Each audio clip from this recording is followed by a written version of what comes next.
Boy, am I glad that he's frozen in there and we're out here, and he's the sheriff and we're frozen out here and we're in there, and I just remembered we're out here. What I want to know is where's the caveman? So YouTube poop is my childhood, and I'm going to talk about it, except this time I'm going to use my big boy brain. Let's swoosh right in. I thought about making this sort of a kind of mini-doc about YouTube poop and its history and how it evolved into what it is today, but that sounds like months of work, and I'm just not ready for that kind of commitment. Instead, I'll give you a little overview, just to contextualize. How about a kiss? So, according to the YouTube Poop fan wiki, which I'm so glad exists, but don't go looking for it, YouTube Poop started in 2004. That year, a creator known as Super Yoshi uploaded the first YouTube Poop, proto-YouTube Poop, to a place called Sheezy Art, which I'm not sure exists anymore. Obviously, since it was disconnected to YouTube, it got its name later. But what that video was, and what all subsequent YouTube Poops have been, has basically been funny edits. A YouTube Poop is just a collection of funny edits. The first YTP, YouTube Poop, called I'd Say He's Hot on Our Tail, all caps, used footage from the cartoon The Adventure of Super Mario Bros. 3. Editing sources began mostly with this, the Zelda and Hotel Mario CDI cutscenes, and Michael Rosen, who is an English children's storyteller who was not at all pleased that he was being used to make the penis jokes. He got over it, though. And then it kicked up a notch. We got YouTube Poop music videos, shortened to YTPMV, which is really not that much shorter. We got people using The Lion King and The Little Mermaid back when Disney didn't even care. And eventually, we got really good editing. And I was just a little babby along for the ride. But even though I can still unironically enjoy YouTube Poop now, which makes me about 5 years old, when I look back on the years, the layers of references, the size and talents of the community, I don't just see the funny ha-has. I see art. I can explain.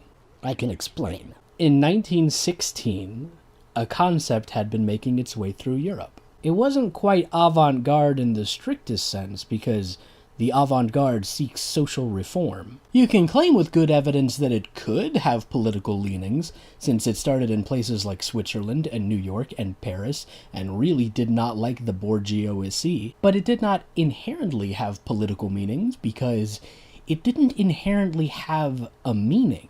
I am, of course, talking about Dadaism, who got their name from picking a word at random from a French dictionary. In case that somewhat historical anecdote didn't tip you off, these guys were serious about not being serious. Dadaism represented chaos. And, contrary to popular belief, a rejection of the absurd. See, the absurd had been defined about 50 years prior as the search for meaning in life and the rejection of death, which is absurd. They are things that we as a species feel compelled to do, but they will never yield any tangible fruit. The absurd is sort of what causes existential nihilism to be depressing. Don't yell at me, I'm trying my best. Dadaism peeled off its sunglasses, took one look at the absurd, and then stood on its head and babbled. It didn't even engage with the illogical logic of pursuing the absurd. And it refused to exist on the same level of other things. So let's take Dadaism and put it in our pocket. Now we're gonna hop forwards a whole year to surrealism, 1917. Again, counter to popular belief, surrealism was not chaos incarnate. That was Dada's deal. Surrealism was flagrantly political and had tons of clashes and manifestos. Its roots lie in the French sur and réal. Yes, I butchered your language. Come get me. Sur, as a prefix here, means above or over. And in this logic, surrealism was the super real, rejecting constructs of reality and seeking real reality through philosophy. This activity was later defined as, quote, psychic automatism when it was used to express art. I like big words.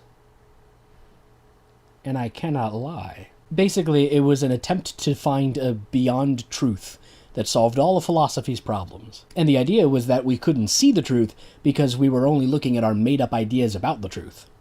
We couldn't see the forest for the trees, man. So let's put surrealism in our other pocket.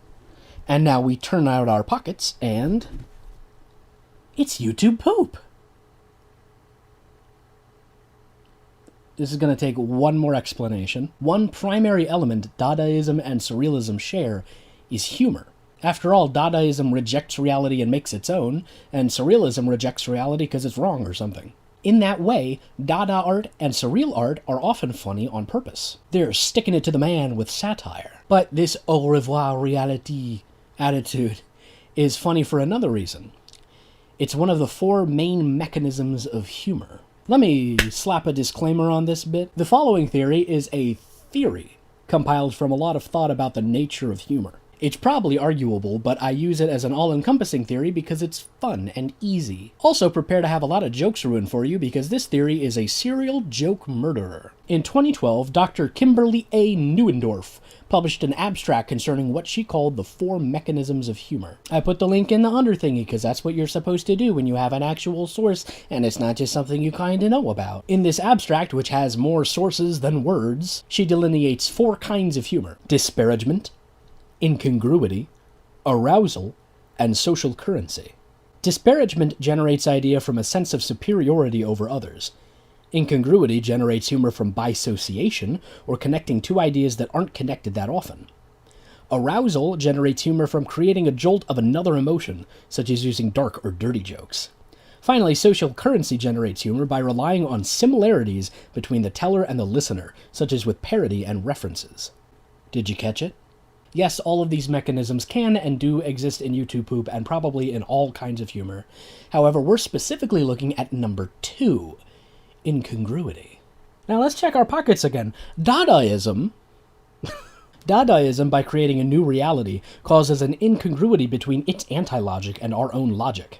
Surrealism, by attempting to transcend reality, creates bisociation, as we attempt to follow the dreamlike connections the artists make. They're both funny in roughly the same sort of way, and once absurdism came to be defined as what it is now, all 3 terms just sort of got lumped together. And the ultimate expression of this humor in the modern world is YouTube poop. One more explanation for the folks in the back! YouTube poop does not usually attempt to follow threads of logic. Some of it could be considered anti-logic, like Dadaism evokes, and some of it could be considered dream logic, like surrealism evokes. Let me give you some examples. A stutter or vibrato effect, both of which have found their way to Instagram and TikTok edits, is a quasi-Dadaist effect. It occurs where it could not in real life. Proper timing inflates the balloon, and the stutter gag or vibrato effect pops it, causing humor. On the other hand, remember the clip I referenced at the beginning? That's from the infamous Skooks series by Orpheus for the Win, and it's an example of surreal humor, and I'm gonna play it because it's really good. Am I glad he's frozen in there and that we're out here and that he's the sheriff and that we're frozen out here and that we're in there and I just remembered we're out here. What I want to know is where's the caveman? And also here's some more. Quick, Skooks! Make like a 2-million-year-old watchdog!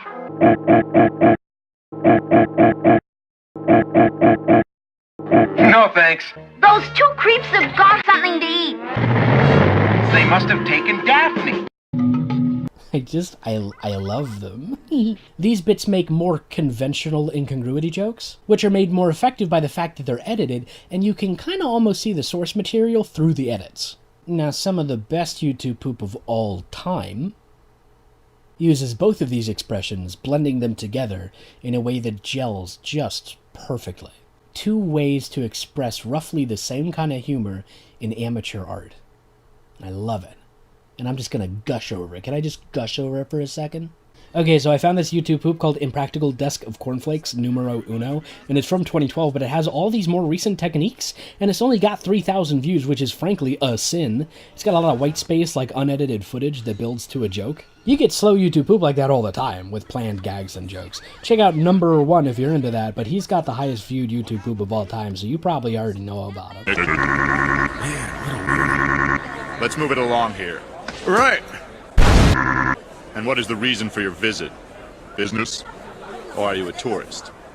A new discipline. A new discipline. On the other end of the spectrum, there's something called YouTube poop tennis, where a YouTube poop is edited, and then that edit is edited back and forth between creators, and at the end stages of a tennis, it's just unrecognizable. It's pure condensed chaos. It's fantastic.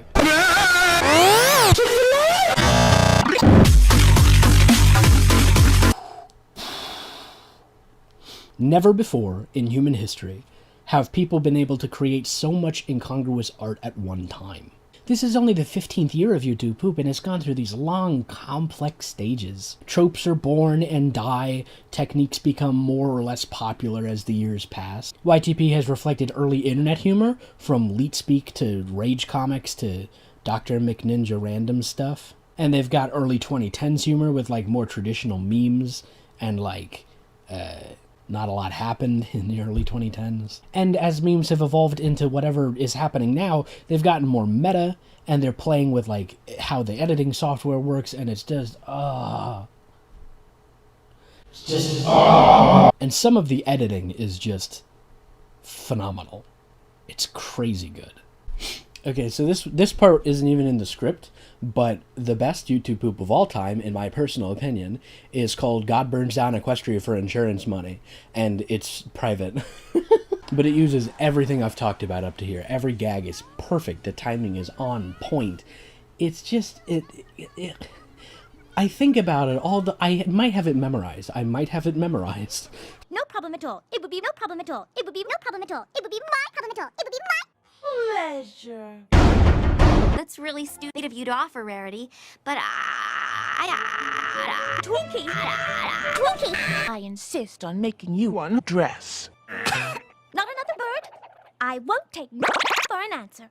Well, in that case...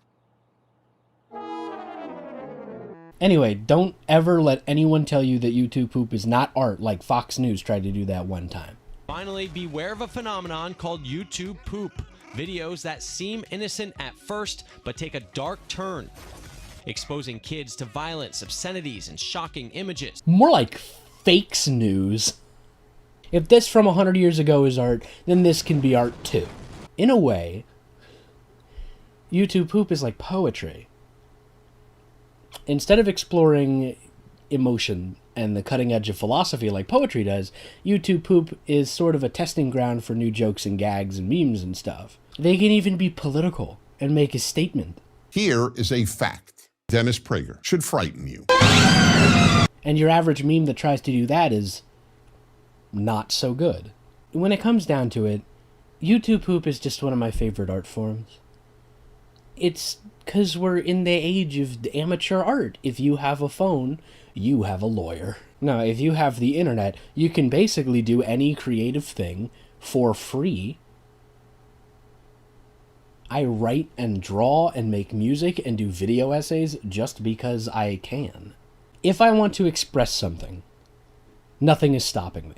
I mean, if a group of amateurs from an unstable part of Uganda can sell everything they have to make a movie and have it be popular and good enough to reach meme status, what's your excuse? Did I steal that joke? I think I stole that joke from I Hate Everything. Just cut to the credits.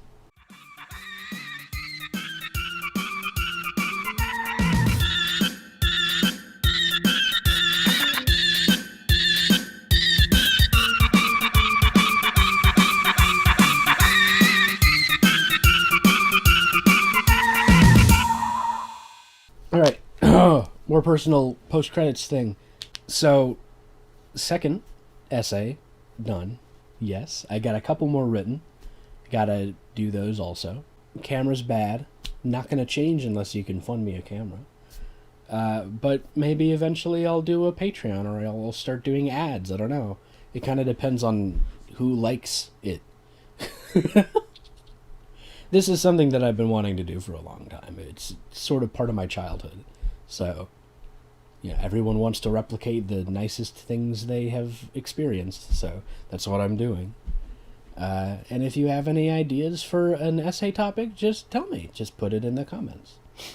I will read the comments. You'll see.